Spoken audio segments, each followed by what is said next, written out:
La TVT au cœur de l'information.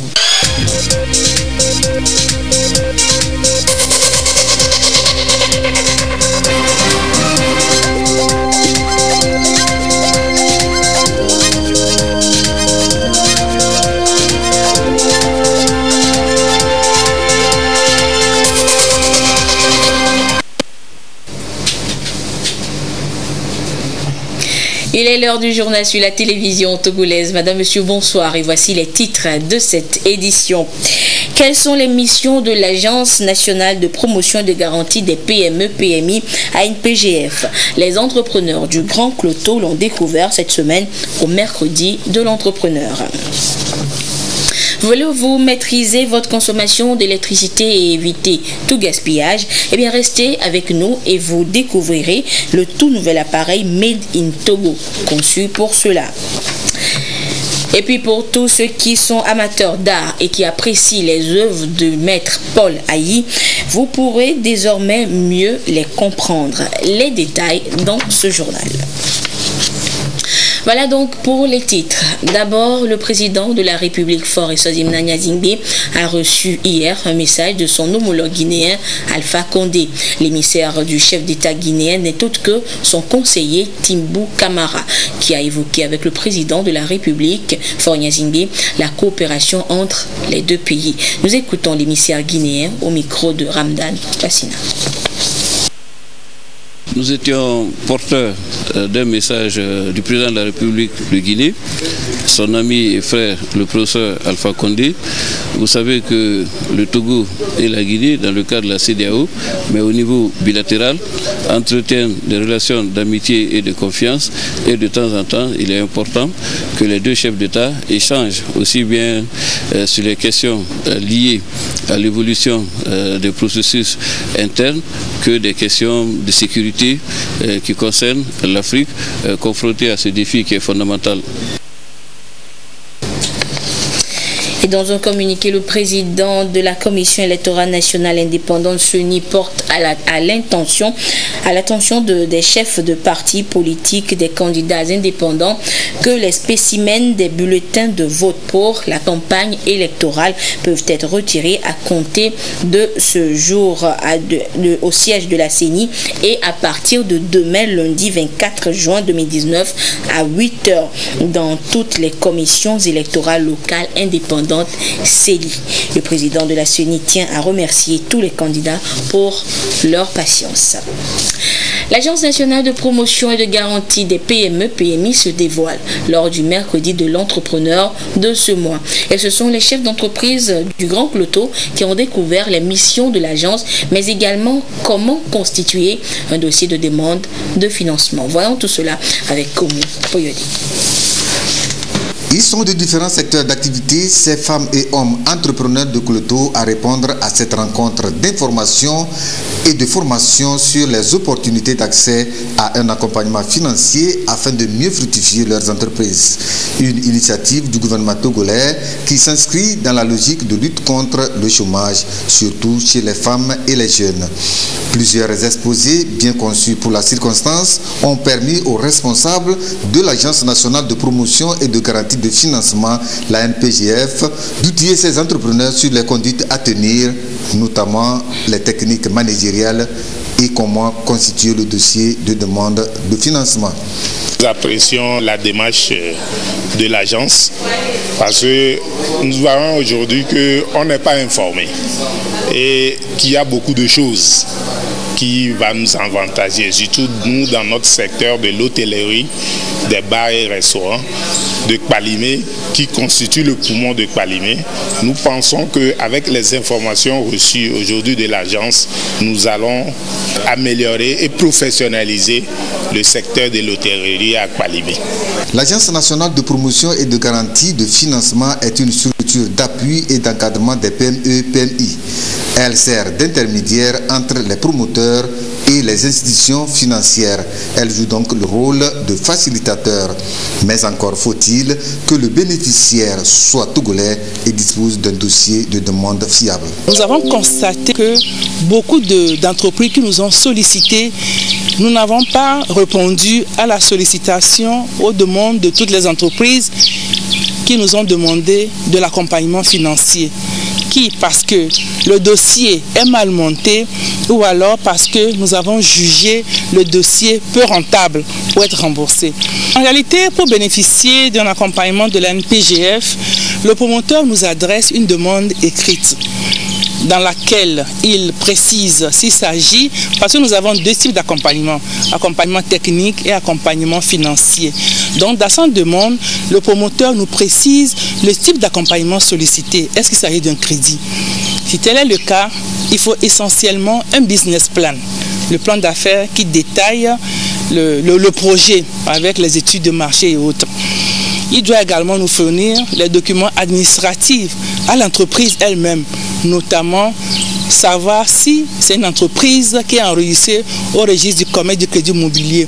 Au passage, je rappelle que la NPGF n'accompagne que les entreprises formelles, celles qui sont constituées légalement. Les entreprises étant dans l'informel ne sont pas accompagnées par la NPGF. Donc, en introduisant sa demande, le promoteur doit nous apporter la preuve qu'il est formalisé. Donc c'est également et nous avons besoin d'une pièce d'identité du promoteur. La NPGF étant une structure nationale, nous n'accompagnons que les Togolais. En 10 ans, environ 300 PME et PMI ont bénéficié de financement à hauteur de 8 milliards de francs CFA. La rencontre a été l'occasion pour la NPGF de présenter le dispositif d'accompagnement des PME et PMI mis en place par la CEDEAO en collaboration avec le ministère en charge du secteur privé. Être une entreprise autonome, productrice de biens et ou de services marchands, immatriculée au registre du commerce et de crédit immobilier ou autres registres équivalents. Avoir un chiffre d'affaires hors taxe annuel qui n'excède pas 1 milliard de francs CFA et se conformer à l'obligation de produire des états financiers selon les dispositions en vigueur. Comme ça, on pourra vous envoyer les... Pour la consolidation de son stock de sécurité alimentaire, l'ANSAT procède à l'achat de céréales. Et l'Agence nationale de sécurité alimentaire du Togo était donc à Misséouta, dans la préfecture de Doufelgo, pour des prélèvements de maïs. La correspondance depuis Doufelgo de Nestor. Bonsoir. Les producteurs de la coopérative Solidarité de Misséouta à Aloum dans Doufelgou qui rassemblent leurs sacs de maïs pour les livrer à l'Agence nationale de la sécurité alimentaire du Togo. Ces producteurs ont encore d'importants stocks de maïs dans leurs magasins. L'ANSAT vient les soulager avec cette opération d'achat. C'est un sentiment de joie parce que vu la situation de vente de maïs sur la place du marché, on est très inquiet. 350 francs le bol. Comment les bonnes femmes là mesurent? Ce n'est pas la mesure. Moi j'appelle ça vol, pour ne pas dire le bradage. On brade, on ne vend pas. La femme va mesurer le maïs, toi-même tu vas pleurer.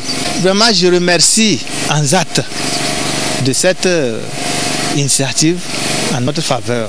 C'est tombé au moment où nous avons encore besoin de beaucoup d'argent pour relancer la campagne. Pour cette opération à Misséouta, l'ANSAT prélève 25 tonnes de maïs pour une valeur de 4 millions de francs CFA. La somme a été virée sur le compte bancaire de la coopérative avant que les agents de l'ANSAT n'arrivent pour peser et embarquer le stock prévu. Aujourd'hui, nous ne pourrons plus faire comme avant, parce que nous avons assez d'ambition pour nos coopératives. Et vous allez voir que la nouvelle donne, le programme national de développement, a en son sein la bancarisation.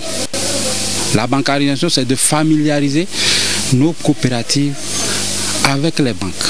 Il est important que nos coopératives puissent s'approcher des banques, pouvoir lever des fonds, pouvoir être compétitifs, pouvoir soumissionner des marchés et pouvoir gagner des marchés et faire les prestations. On apprend en même temps à amener nos coopératives vers les banques. C'est pour cela que nous aussi, on s'est inscrit dans cette dynamique. L'ANSAT a saisi l'opportunité de cette opération d'achat de maïs à Misséouta pour exhorter les paysans du milieu à diversifier leur production afin d'éviter de dépendre d'une seule culture. L'Agence nationale de la sécurité alimentaire du Togo s'approvisionne aussi en sorgho, mil et riz blanc. Alors que le maïs est à 160 francs le kilogramme, le mil et le sorgho sont à 200 francs. Quant au riz, son prix d'achat est de 380 francs le kilo. Et de son côté, la nouvelle société cotonnière du Togo poursuit, elle, sa tournée de récompense des meilleurs cotonculteurs de l'année. L'idée est de les encourager à faire mieux pour permettre d'atteindre l'objectif des 200 000 tonnes d'or blanc à l'horizon 2022. Découvrons à présent les meilleurs producteurs de Tado et Noche avec Silver Abdou. Des prix de récompense pour encourager les meilleurs producteurs et groupements cotonniers de Tado pour leur engagement et détermination autour de la filière.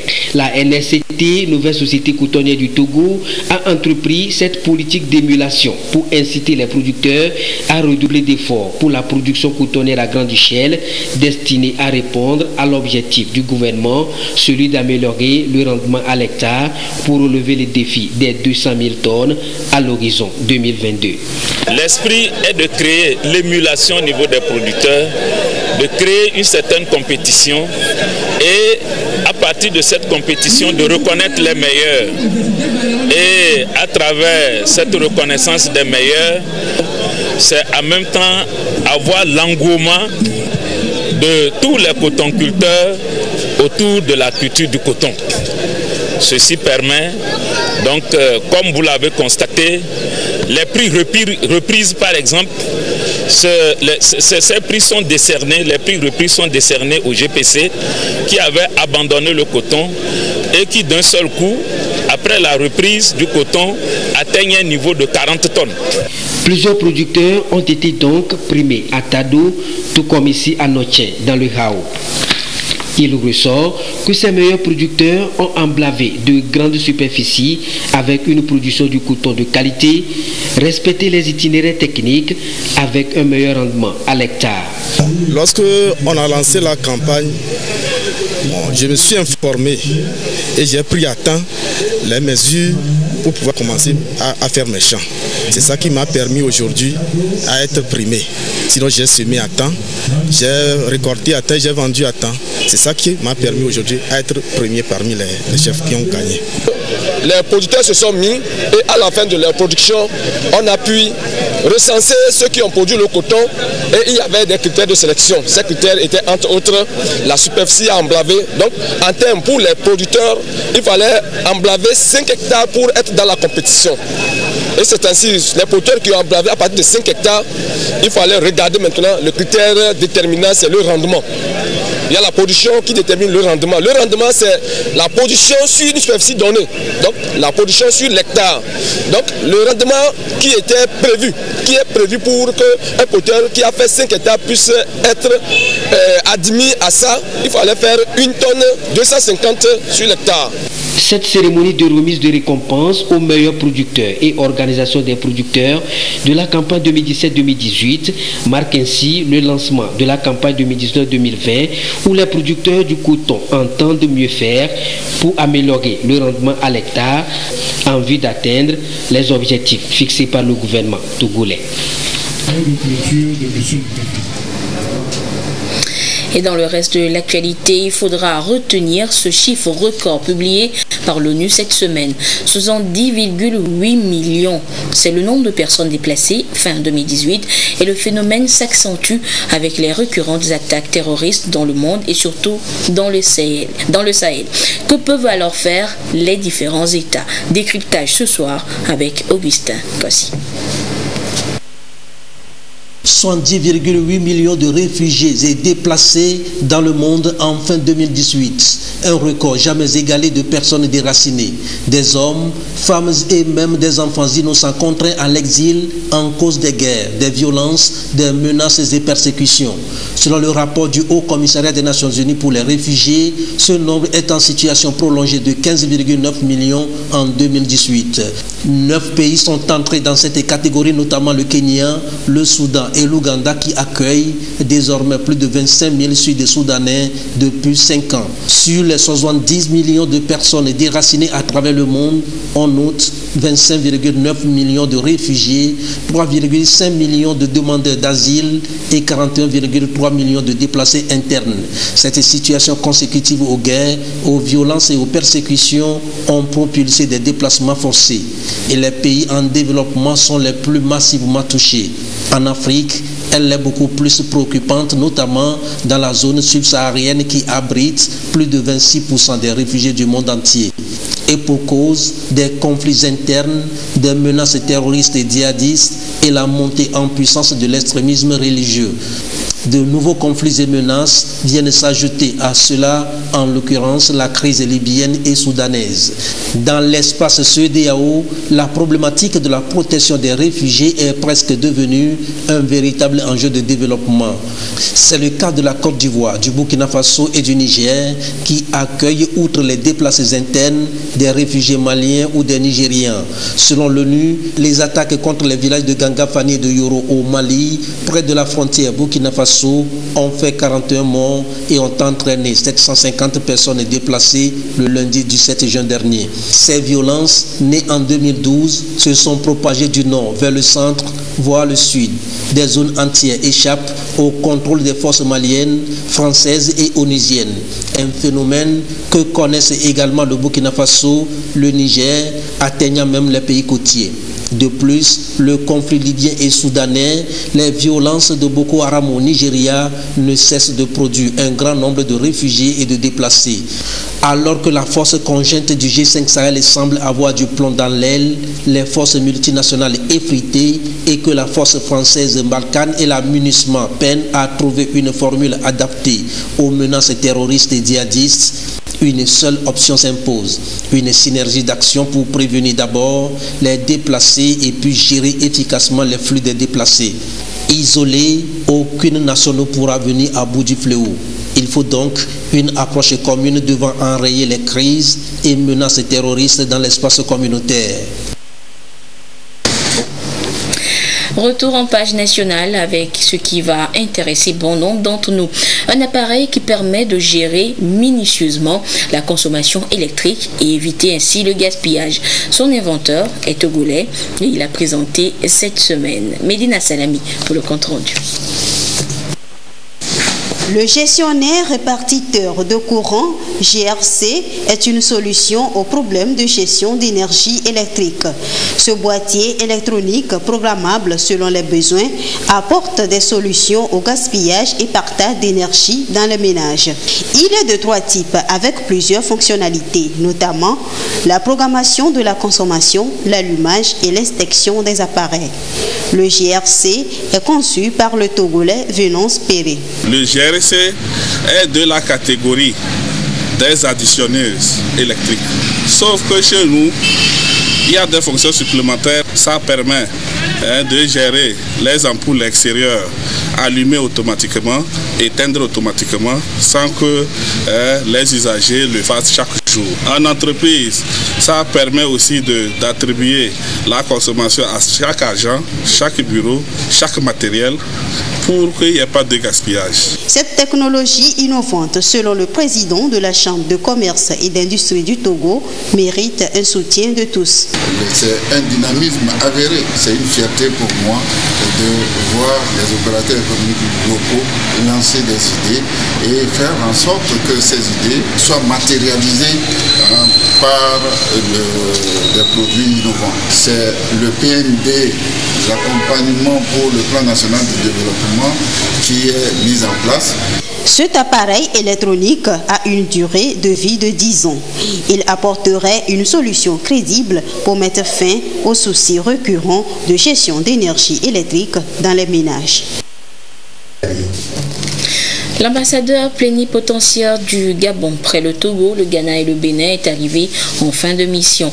Le diplomate gabonais était au Togo depuis le 12 décembre 2012. Après près de 7 ans passés à permettre le renforcement des liens d'amitié et de coopération entre son pays et le Togo, il s'en va fier d'avoir accompli sa mission. Et un dîner a été offert en son honneur hier par les autorités togolaises. Le compte rendu avec Augustin Kossi. Des verres levés et applaudissements en honneur de celui qui a contribué au renforcement des liens d'amitié et de coopération entre le Togo et le Gabon en 6 ans et demi. Sylvain Aboubaka Minko Misseme, l'ambassadeur plénipotentiaire du Gabon près le Togo, le Bénin et le Ghana, est en fin de mission.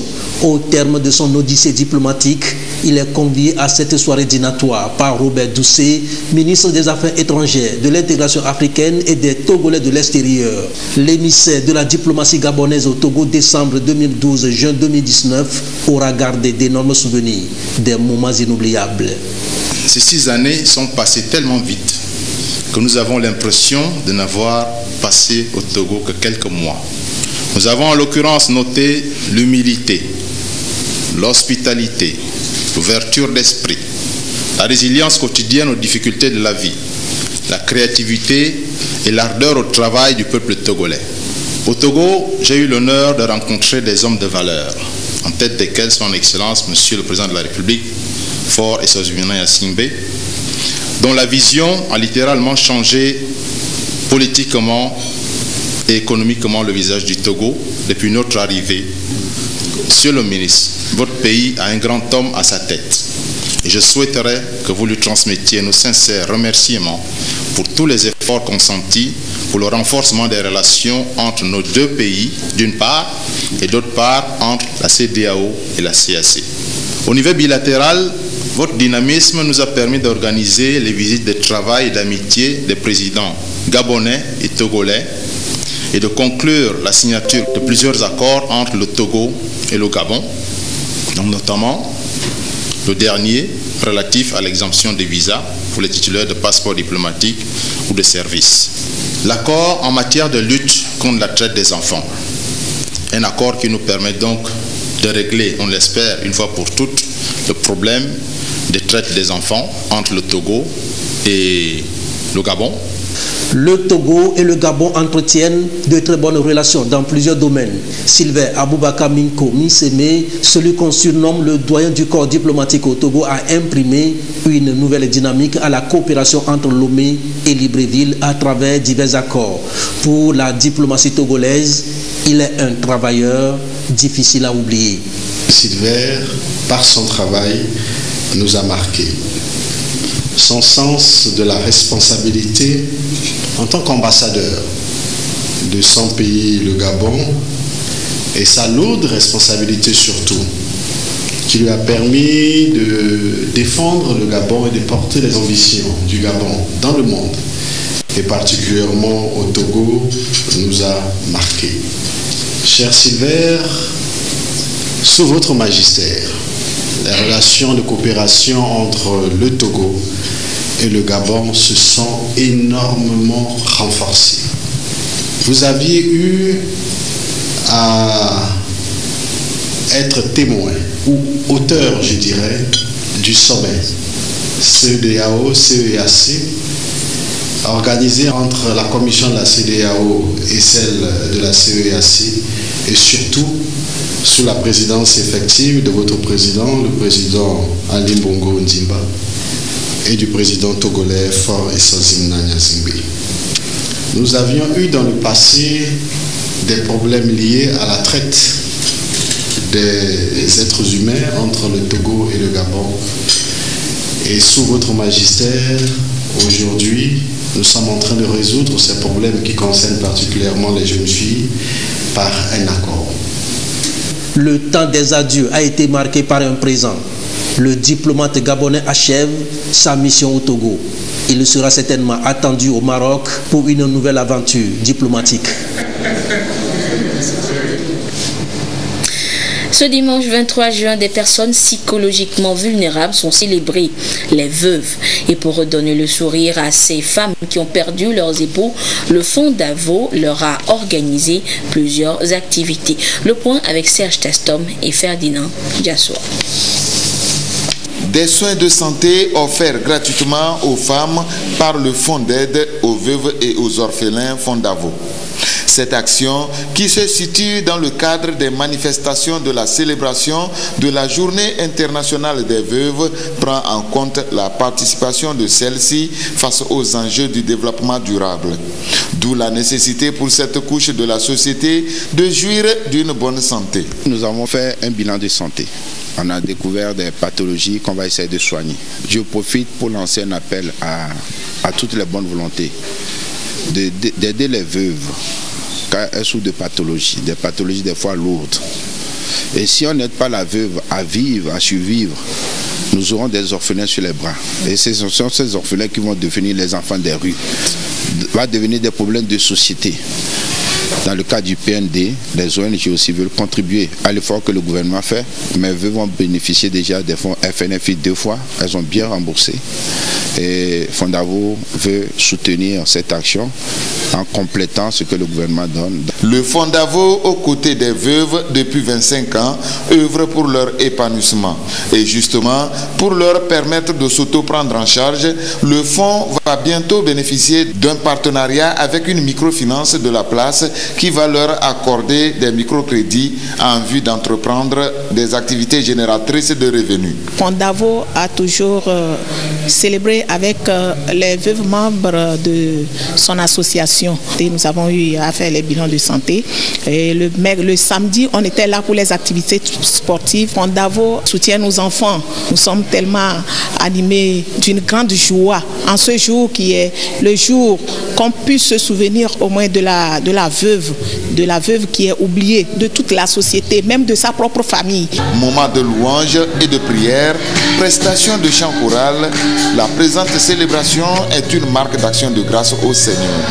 À l'apothéose de cette célébration consacrée aux veuves, des vivres leur ont été distribués avec le soutien de l'École supérieure des affaires ESA et du cabinet d'audit et d'expertise comptable AEC. Et ces femmes sont souvent marginalisées et il en est de même pour les plus jeunes. Plan International Togo va donc en guerre contre les violences faites à la gente féminine. Mais comment? Les précisions avec Karine Olano. Un message porté haut et fort par Plan International Togo à travers cette caravane qui a sillonné quelques artères de la ville de Lomé.